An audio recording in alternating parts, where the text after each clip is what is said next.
भनिन्छ अहङ्कार र घमण्डले अन्तत मानिसलाई कहाँ पुर्याउँछ भन्ने कसैलाई थाहा हुँदैन। सङ्ख्या र शक्तिको धाक देखाउँदै रामलाई हराउने प्रयास गर्नेहरू आज आफै कठिन परिस्थितिमा पुगेको देख्न सकिन्छ। नमस्ते साथीहरू, स्वागत छ तपाईँहरूलाई आजको यो नयाँ भिडियोमा। आज हामीले बुहारी भाग 285 को नयाँ रिभ्यू भिडियो लिएर आएका छौँ। तपाईँहरूले 285 भाग त अवश्य हेर्नुभयो होला। यस भागमा धेरै दर्शकहरूले चाहे जस्तै रामको मृत्यु भएन, बरु राम जीवित फर्किएर सत्यको पक्षमा उभिएको देख्दा धेरै दर्शकहरू उत्साहित भएका छन्।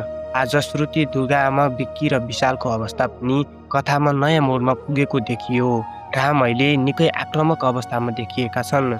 आफूलाई पटक पटक मार्ने प्रयास भएको र आफ्नो परिवारमाथि बारम्बार आक्रमण भएको घटनापछि अब रामले सत्य बाहिर ल्याउँदै दोषीहरूलाई कानुनी रूपमा जवाबदेही बनाउने सङ्केत देखिएको छ। अब सबैभन्दा ठुलो प्रश्न यही हो, रामले यिनीहरूलाई कस्तो सजाय देखाउलान्? रामले अब यिनीहरूलाई कस्तो सजाय दिलाउलान्? राम र कमलाको सम्बन्धमाथि पटक पटक प्रहार भएको हामीले कथाभरि देख्दै आएका छौँ। यदि कथामा उनीहरू दोषी प्रमाणित भए भने प्रमाणकै आधारमा उनीहरूले कानुनी सजाय पाउनु उचित हुन्छ भन्ने धेरै दर्शकको अपेक्षा देखिन्छ। अर्कोतर्फ दुर्गा आमाको सबै रहस्य कथित कालो कतुत रामले पत्ता लगाउने छन् त श्रुतिले गरेको कामको परिणाम के हुनेछ? विक्की र विशालको भविष्य अब कस्तो मोडमा जानेछ? यी सबै प्रश्नको उत्तर आउँदो एपिसोडमा खोज्दै जानेछ।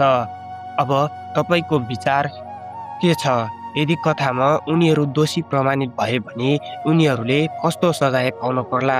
आफ्नो धारणा कमेन्टमा अवश्य लेख्नुहोला। भिडियो मन पर्यो भने एउटा लाइक गरिदिनु होला।